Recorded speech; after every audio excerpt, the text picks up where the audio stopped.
Again, good morning, all of you. Uh, Morning, sir. yes, good morning. Good morning, sir. Good morning. Today we have to continue with your Enterprise Java subject by Dr. Basa Ambedkar College, Vasai West, TYBSCIT 5th SEM subject. Here we have to cover the topic related servlet. Okay. Servlet, you know that key, it is a server side scripting. Just like that, server responds you by HTTP protocols. So that's why whatever clients forms are there, they are submitting that form. And if you want to give the response by server side files, so that files we have to create as a web application. And when you submit, when any client give the request to server and server send that file's name, it is a servlet file. Okay, and it is a very helpful easily way we can create the server's side. And if you want to give the reply by text document or HTML document, we can give that reply. Okay, so that is a servlet. Last time we have seen already login page file where we can see the login fail and login success part. So that is done by the servlet. Okay, so here I want to share you again servlet related servlet related servlet related all information. Servlet technology is used to create web applications. Okay, it creates dynamic web page, not only static web page, interactive part, just like JavaScript. Or also servlet is an API that is called application programming interface that provide many interfaces and classes including documentation. Here we can create the web.xml file where it reply the many servlet file. It is application programming interface. Okay, and then after that, it is a class that extend the capability of the server that respond to the incoming request. Whatever request by the client, it fulfilled by the server. It creates runtime file and it send to the client. Got it? Okay, just I revise you and now continue to the next. I said already in the PPT key there is a CGI have the problem like that. They are processing before the servlet. We are using common gateway interface, so many requests when it will come, so it process part it for the server is a loading time is a loading time is a taking more. So that's why common gateway interface is not most comfortable in the server. Okay, it, loading time is more, so we are not able to see immediately answers of the response from the server. So that is reason if the number of clients increases, it takes more time. Each request it starts process and the web server is limited to start that process, and it has using the C++ platform. That's why we are not using now common gateway interface. We are using servlet. Servlets many requests will come. It creates the thread directly. Whatever requests are there, according to answers are ready with the server, and they transfer that response easily to the client. That's why processing load time is a less. That's why it is a better performance, portable, robust, and secure also. Okay, so that's why we have to see the servlet. Now चालू आहे portable मी हे चालू करून ठेवतो तुला portable hotspot तू करून ठेव चल okay now next one website static and dynamic. What is the difference? That static, so any website static means what? It cannot be interact, it just show the information. So static website is a basic type of website that is easy to create. You know, don't need the knowledge of the web programming, then also we can create. And database designed to create a static website easily. Codes are fixed for each page. We can download the many style of the page. जैसे PHP में देखो many view source we are getting directly. We input in the HTML language, and then directly we can see the static website. That is the informative page. But if you want to interact, like insert, delete, update data, interacting, feedback, so that time we use the dynamic website, interacting with the client and server. So dynamic website is a client side scripting and server side scripting, or both generic dynamic content. Okay, that is the reason behind that static. So this is the difference it is given over there. We see the difference first. What do you mean static versus dynamic website? Static website pre-built content is the same every time the page is loaded. Static website में क्या होगा, every time the page load होगा तो pre-built content होते हैं, मतलब same content we will see. In dynamic content is generate quickly and changes regularly. ये changes होते हैं और regularly आपका quickly and regularly आपको दिखाई देंगे अलग अलग content. So it uses the HTML code for developing a website that is static. HTML use होता है static के लिए, dynamic के लिए PHP, Servlet, JSP, ASP.NET. These are all the server side language. All are server side scripting we have to use. Got it? It sends exactly the same response for every request. Static website always same response. Same response मतलब क्या कि आपको एक बार आप लोगों ने request दिया होगा वही रिस्पॉन्स आपको बार बार दिखा दे, बट यहाँ पे वैसे नहीं है. It mean generate different HTML for each of the request. हर एक HTML के रिक्वेस्ट को अलग अलग तरीके से दिखाता है. सच है, उनका रिस्पॉन्स भी अलग अलग होता है. Then content is only change when someone publishes and update the file. यहाँ पे कंटेंट कभी चेंज होगा जब कोई लॉन्च नया कोई पब्लिश करेगा, नया वेबसाइट कोई पब्लिश करेगा, अपडेट करेगा, तभी इसमें चेंजेस दिखाई देंगे. यहाँ पे pages contain server side code, that's why it allows server to generate the unique content and when the page is loaded वो unique content देता है और उसके बाद वो changes जो भी अपडेशंस डायरेक्टली होते हैं. एट द टाइम जब भी आप लॉन्च करते हो उसी टाइम में सर्वर डेवलपमेंट चालू हो सकता है, उन्होंने चेंज किया, डायरेक्टली अपलोड हो गया, इधर यहाँ पे आपको नया चेंजेस दिखाई देगा. That's why it is dynamic page. Static flexibility is the main advantages of that static website. Flexibility है static में चेंजेस के लिए, बट यहाँ पे content management system is the main. यहाँ पे content it is very important topic. Content एक part है जो हम लोग को इंपॉर्टेंट होता है. डिजाइनिंग कंटेंट, किस कंटेंट के लिए कौन सा आंसर देना है, ये सर्वलेट या डायनामिक वेबसाइट में होता है. So next thing they are saying about the hypertext protocol. आपको HTTP पता है, HTTP servlet and all that. तो what is that HTTP and all that? ये छोटे से कंसेप्ट है, वो हम लोगों को कंटेंट क्लियर करने ताकि सर्वलेट में ये सारी चीजें लगती है हम लोग. सो HTTP it is a application level protocol for collaborative distributive hypermedia information system. HTTP में हमेशा हम लोग को क्या किया हुआ है, वेबसाइट दिखाने का एक प्रोटोकॉल है. That means it is rules कि आप HTTP लिखते हो मतलब we have to open the website. आप सुन रहे हो ना सब लोग? Yes student, hello. Yes, sir. Yes, sir. So it is application level protocol. हम लोग ऊपर देखो, आप लोग एड्रेस बार में लिखते हैं HTTPS. Okay, that means there are many linking pages are there. HTTP that means single main page is, the home page is there, informative is there, and there are many hyperlink other thing. पर यहाँ पे देख सकते हो कि आप एक दूसरे से दूसरे जगह पे जाते हो. HTTPS hypertext protocols transfer protocol. So ये सारे जो प्रोटोकॉल होते हैं वो हमेशा वेबसाइट ओपन करते हैं. It is data communication used to establish the communication between client and server. हमेशा डेटा कम्युनिकेशन होता है क्लाइंट. आप इंटरेक्टिंग कर सकते हो, पीछे आ सकते हो, इंटरेक्ट कमेंट दे सकते हो, फीडबैक दे सकते हो, व्हाटएवर. लॉगिन पेज होता है, ये सारी चीजें going on in the one web page. तो वहां पे HTTP पीछे आना देना वगैरह HTTP प्रोटोकॉल प्रोवाइड करता है. तो it is website and it is a best communication protocol which is used to deliver data like images, okay, query, result, HTML file.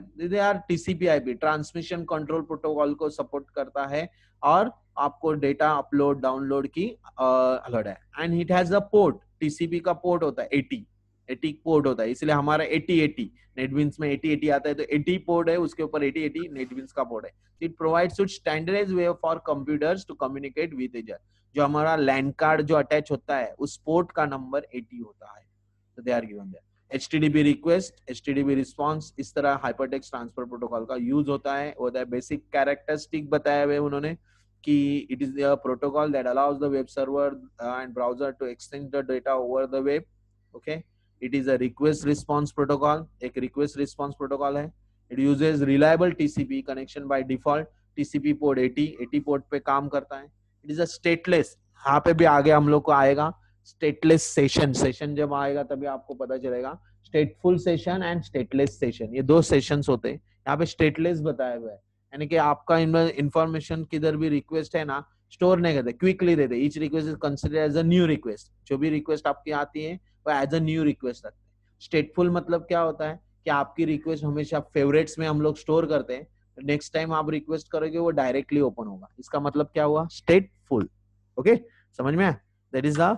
और यहाँ पे न्यू रिक्वेस्ट मतलब क्या होगा, हमेशा आपको नया नया रिक्वेस्ट ही करना होता है, आप वापस इनपुट करो, वापस नया रिक्वेस्ट करो। So in other word, server does not recognise the user by default, इसलिए आपको यूजर क्लाइंट को रिकॉग्नाइज नहीं करता। लेकिन स्टेटफुल में क्या होता है कि आपको रिकॉग्नाइज करता है किस यूजर ने पहले लॉगिन किया था, तो वो विजिटिंग पार्ट आता है, तो visit first time, visit second time, visit third time, ये उसका काउंटिंग चालू हो जाता है। That is स्टेटफुल। तो आजकल तो स्टेटफुल सेशंस रखे हुए हैं, क्यों? तो आपको मालूम है लॉगिन करने के बाद पता चल जाता है उसने कितनी बार इस साइट पे लॉगिन किया हुआ है। So that part is the stateful. Got it? Protocol का काम क्या है? Okay, yes. Now they are saying HTTP is a media independent है, तो आपको ये इंडिपेंडेंट है, किसी के साथ कोलैबोरेट नहीं है। It is a long for both server and client can handle that data content. It is connectionless, of course connectionless है, because browser initiate the http request and after the request is sent and the client disconnects from server and wait for the response। पहले क्या करता है, आपने जैसे ही http address bar में डाला कि वो रिक्वेस्ट देता है, पेज आ जाता है। अगर आप मिनिमाइज करते हो तो जब तक क्लाइंट कुछ रिक्वेस्ट नहीं करता है तब तक वो रिस्पॉन्स नहीं करेगा। Is static, understood? आपको एचटीडी कनेक्शन लेस है, मतलब आपने अगर उधर किधर क्लिक किया, जैसे मैंने यहाँ पे क्लिक किया तो वो रिस्पॉन्स देगा, वरना रिस्पॉन्स नहीं देगा। Got it? नेक्स्ट, एचटीडीपी का स्टेटलेस, मैंने पहले ही बोला था स्टेटलेस है, क्योंकि न्यू न्यू रिक्वेस्ट ये करता है तो वो स्टेटलेस ही होता है। स्टेटफुल कब बनता है, जब यूजर की रिक्वेस्ट होता है। So HTTPS, the client server are aware of each other during a current request only, but afterwards both of the forget each other due to stateless nature of protocol. Neither the client nor the server can retain the information about the different requests across the web। ये security की purpose में कोई भी client आप server के पास आ सकता है, देख सकता है, बट उसकी इंफॉर्मेशन वो स्टोर नहीं कर सकता। अगर करना है तो उसको स्टेटफुल इंफॉर्मेशन लॉगिन पेज रखना पड़ेगा, लॉगिन करेगा तो वो स्टेटफुल इंफॉर्मेशन स्टोर होगी और वो स्टेटफुल इंफॉर्मेशन से पता कर सकता है किस यूजर ने हमारा वेबसाइट ओपन किया था। That is स्टेटफुल। Got it? Understood? आया समझ में? सो this is the structure of that web client, web server, server side, database and HTTP protocol. Got it? देखो यहाँ पे दिख रहा है आपको सर्वर है, सर्वर साइड स्क्रिप्टिंग होती है, डेटाबेस से डेटा आपको अपलोड करके वेब सर्वर के थ्रू क्लाइंट पे रिस्पॉन्स करता है। So this is all that thing. सो हमारी रिक्वेस्ट, बहुत सारी अभी रिक्वेस्ट आने वाली है हमारी, हम लोग को एचटीटीपी रिक्वेस्ट देखना है क्या होता है। तो ये सारी चीजें मैं क्यों बता रहा हूँ, because it is use in servlet. ये थेरोटिकल है और प्रैक्टिकली हम लोग को एचटीटीपी रिक्वेस्ट, एचटीटीपी रिस्पॉन्स देखना है, कि हम लोग अभी जेडीबीसी लगने वाला है। जेडीबीसी में जावा डेटाबेस कनेक्टिविटी में हम लोग को माई एसक्यूएल लगने वाला है। माई एसक्यूएल में हम लोग डेटाबेस कनेक्ट करेंगे, क्रिएट करेंगे, और उसका जो भी रिस्पॉन्स फॉर्म का सबमिटिंग होगा वो डेटा किधर जाएगा, रिकॉर्ड माई एसक्यूएल में स्टोर हो जाएगा। फिर हम लोग वो रिट्रीव कर सकते हैं, इंसर्ट कर सकते हैं, डिलीट कर सकते हैं, अपडेट कर सकते हैं data. So that is HTTP request की जरूरत है। अंडरस्टूड?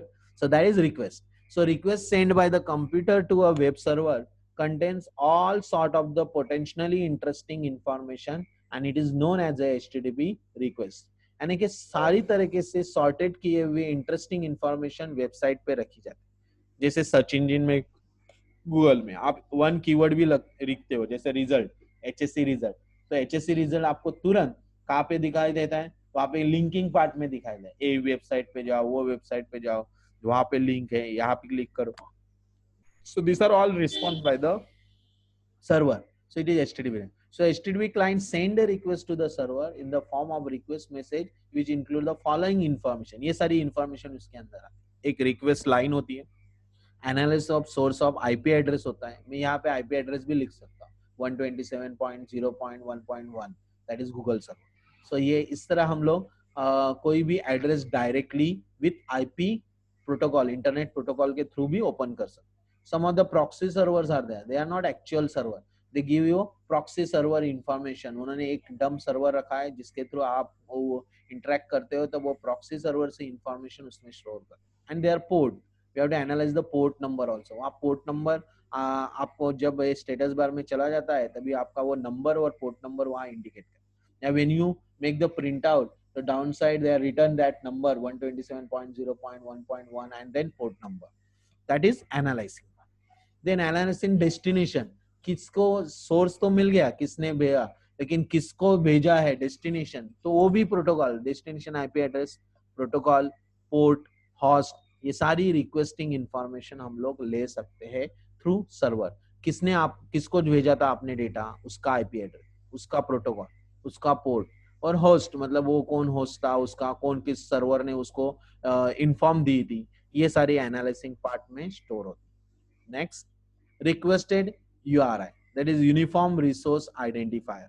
ओके, जैसे यूनिफॉर्म रिसोर्स लोकेटर होता है, एड्रेस होता है, वैसे इधर आइडेंटिफायर, रिक्वेस्टेड आइडेंटिफायर वो लोग स्टोर करके रखते हैं। हम लोग को लगता है हम लोग कोई भी साइट ओपन करते हैं तो अरे हम लोग ने ये पीसी से किया है, किसको मालूम पड़ेगा? No, it is not, it is a tracking with the requested URI. वो लोग यूनिफॉर्म रिसोर्स आइडेंटिफायर होते हैं, जिन लोगों ने आपका साइट ओपन किया हुआ है वो रिक्वेस्टेड यूआरआई स्टोर करके रखता है। लेकिन जब भी जरूरत होगी, जब कोई इन्वेस्टिगेशन होगा, तभी they are using that requested URI. Then request method and content. Of course, many request methods are there. हम लोग को क्या करना है, suppose we are giving that server का नाम जानना है, सर्वर का डेट एंड टाइम जानना है, सर्वर का पोर्ट जानना है, तो हम लोग उसके लिए रिक्वेस्ट करेंगे and there are many variables are there. हम लोग एक देखने वाले रिक्वेस्टिंग जो जावास्क्रिप्ट में होता है, सर्वर में होता है, कि हम लोग उस रिक्वेस्ट के थ्रू हम लोग उनके रिक्वेस्टिंग मेथड से हम लोग उनके कंटेंट, सर्वर के कंटेंट देख सकते हैं, दैट इज रिक्वेस्ट। फिर user agent header, of course user agent, कभी भी आजकल लॉगिन होने के बाद ऊपर नाम आ जाता है वेलकम यूजर नेम, तो that is user agent header, और उसमें हेडर में रहता है आपने वेलकम मतलब जो भी आपने पूछा होगा वो यूजर एजेंट हेडर में शो करता है। फिर कनेक्शंस कंट्रोल हेडर, कुछ कनेक्टिविटी का पार्ट भी बताता है, कनेक्शंस कहाँ से हुआ है क्या है, वो कंट्रोल पार्ट होता है। कनेक्शन कंट्रोल मतलब कनेक्टिविटी आपकी चली जाती है तो कनेक्शन पार्ट का सब पैकेट सिस्टम को वो कंट्रोल करता है, और वापिस वही अगर कुछ कनेक्टिविटी के प्रॉब्लम्स में होता है तो कनेक्टिविटी वापिस दिलाने का काम ये connection control header. And last, catch control, memory, memory control भी होती है, कैच मेमोरी होती है इसमें, जो भी सर्वर में होता है वो कैच मेमोरी वापिस रिक्वेस्ट होती है तब वही मेमोरी से वो डेटा कंट्रोलिंग किया जाता है। This are all the HTTP request we can give it and we can get the information from the server. HTTP response. So HTTP request method indicate the method to be performed on the resource, identify the requested URI, and this is case sensitive, so it should be used in a upper case. ये case sensitive है, इसके लिए URI आपको upper case में, ठीक है? Got it? Okay. So what are the request method? देखो बहुत सारे, get method, post method, ये already हम लोग ने देखा है, हम लोग method use करते हैं। get मतलब क्या? Receiving the data from the server. Post मतलब sending the data to the server. या head method, head भी है, requesting method है, तो वो head में क्या होगा? Ask only the header part for get. Only header part हम लोग उससे जाने, just a get but with the no body, पर body नहीं आएगी। Trace, trace में क्या होगा? It asks for loop back of the request message. हम लोग को loop back करना है, वापस देखना है, तो tracing कर सकते हैं। लेकिन हाँ, put, put मतलब enclosure the body at the requested URI. It says put the enclosed information of the body.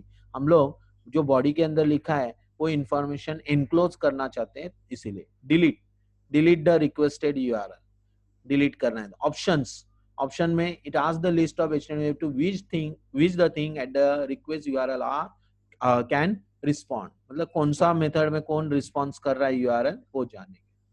What it, यहाँ पे तो हम लोग को गेट और पोस्ट लगने वाला है। We are receiving the data और we are sending the data, and that's why database में इंसर्ट होगा या वहां से डेटा रिट्रीव होगा, दोनों में से एक होगा।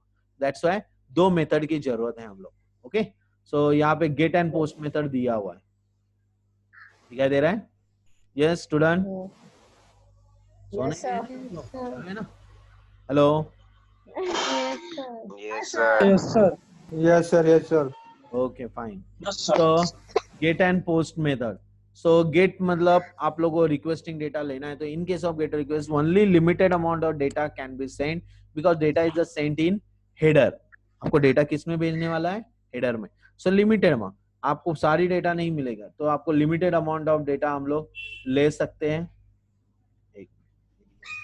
Okay, post, in case of the post request large amount of data is there, then also we can send कर सकते हैं। तो यहाँ पे गेट में हमेशा रिसीविंग लिमिटेड अमाउंट होता है, पोस्ट में हमेशा लार्ज अमाउंट ऑफ डेटा हम लोग भेज सकते हैं.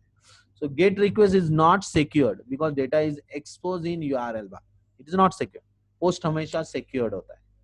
Get request can be bookmark. Gate request में बुकमार्क होता है, पोस्ट रिक्वेस्ट में बुकमार्क नहीं होता है. बुकमार्क मतलब फेवरेट्स में डालना, हिस्ट्री में डालना, दैट इज बुकमार्क सेशंस में. सो gate request is idempotent. It means send request will be ignored until response of the first request is delivered. Gate request में हमेशा पहला रिक्वेस्ट जब तक खत्म नहीं होता है तब तक दूसरा रिक्वेस्ट डिलीवर नहीं होगा. और post request is not independent, मतलब आप जितना चाहिए उतना आप सेंडिंग कर सकते हैं. Get request is more efficient and more than post. मतलब ये एफिशिएंट है get, but post request is less efficient, uses less than get. हम लोग ज्यादा यूज करते हैं गेट ही, बट पोस्ट भी उतना ही मायने रखता है. ओके, उतना ही मायने रखता है.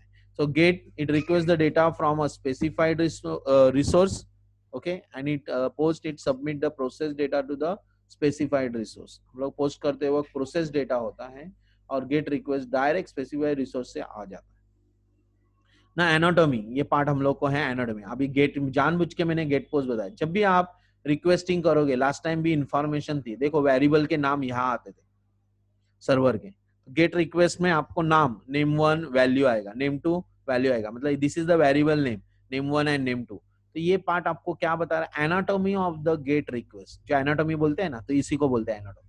ये आपको साइड में एड्रेस बार में आपने क्या रिक्वेस्ट दिया, देखो यहाँ पे हम लोग ने रिक्वेस्ट दिया है, कौन सा रिक्वेस्ट है अभी, गेट वर्सेस पोस्ट. ये वैल्यू इधर आना चाहिए. व्हाट इट, समझ में आया एनाटॉमी क्या है, कि एड्रेस बार में आपको इन्फॉर्म करता है कि आपने किसका रिक्वेस्ट किया था. कौन सा रिक्वेस्ट किया था अभी, गेट वर्सेस पोस्ट इंफॉर्मेशन. तो ये रिक्वेस्ट है इस साइट के ऊपर, एनाटॉमी, इसको बोलते हैं anatomy. Okay, got it. So hello students. Yes, sir. हाँ ओके.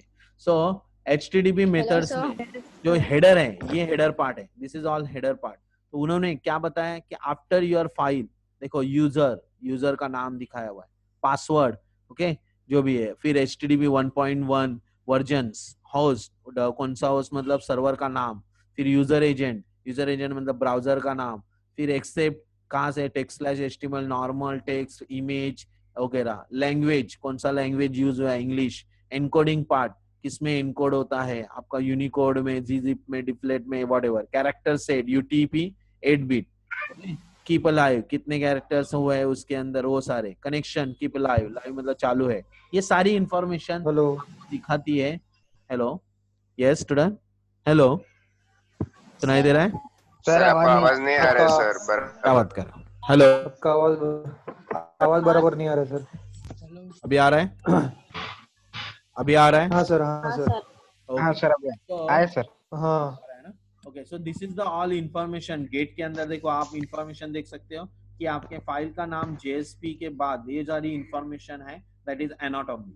यूजर का नाम, पासवर्ड का नाम जो आपने रिक्वेस्टिंग एंटर किया था और अभी आ रहा है.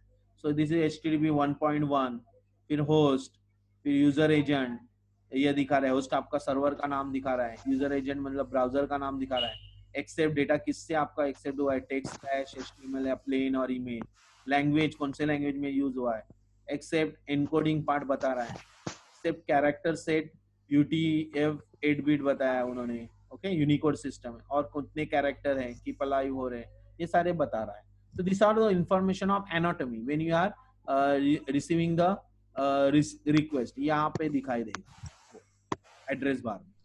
व्हाट इट, अभी कैसे हम लोगों ने गेट वर्सेस पोस्ट दिया हुआ है तो ये आ रहा है वैसे. हाँ. Okay, clear. So some other features of GET request also given. It remains the browser history. वो browser history में रहता है, इसलिए आप next time अगर favorite में डाला हुआ है तो आप next time जाओगे तो ये favorite, अगर जैसे यहाँ पे मैंने favorite में डाला तो ये information मुझे already favorites की इसमें दिखाई देगी, और जब भी मैं जाऊंगा उधर tutorial में तो वो direct favorites information वो open हो जाएगी. Got it? ये देखो get post java data point दिखाई दे रहा है नीचे. Got it? Yes, Student? sir. Okay, fine. So it can be bookmark, मतलब वो bookmark करता है. It can be cache, एक मेमोरी में स्टोर करता है. It have a length restriction, उसकी length restrictions है, ज्यादा एड्रेस बार में कैरेक्टर रख नहीं सकते, उसकी लेंथ रिस्ट्रिक्शन दिए हुए. It should never be used when dealing with a sensitive data ये कभी भी सेंसिटिव डेटा को डिलीवर नहीं करता है, डीलिंग है उसकी, never be use, should only be used for retrieving the data as an anatomy, that is anatomy. वैसे ही anatomy ऑफ पोस्ट रिक्वेस्ट भी होता है। जब आप सेंड करते हो तो आप दो वैल्यू देखो, नेम 1 का वैल्यू सेंड किया, नेम 2 का वैल्यू सेंड किया, यहाँ से हम लोग ने सेंड किया, तो नेम 2 में क्या सेंड किया, तो ये सर्वर के पास हम लोग ने दो वेरिएबल की वैल्यू सेंड की हुई, that is the information, that is your what, anatomy of post request, got it. So post request में it can not Yes, be sir. Bookmark, उसमें बुकमार्क नहीं होता है, it has no restriction on the length of data, restriction नहीं है length of data का, connections continuations रहता है, रिक्वेस्ट आर नेवर कैच, इसके अंदर मेमोरी में ये स्टोर करके नहीं रखते, it do not return in the browser history, even in browser history में ये store, got it, clear about that, yes student, HTTP request, get, post, anatomy part of the get. Yes, sir. Now servlet container, servlet container, listen, so it is very important, it provide a runtime environment for Java 2E, आपका servlet container हमेशा J2E में अभी हम लोग जो use कर रहे हैं उसमें काम आता है, client और user can request only a static web pages from the server, okay, static web, 1 minute रह गया है, हम लोग को रीलॉग इन करना पड़ेगा, तब आप रीलॉग इन करोगे, ओके।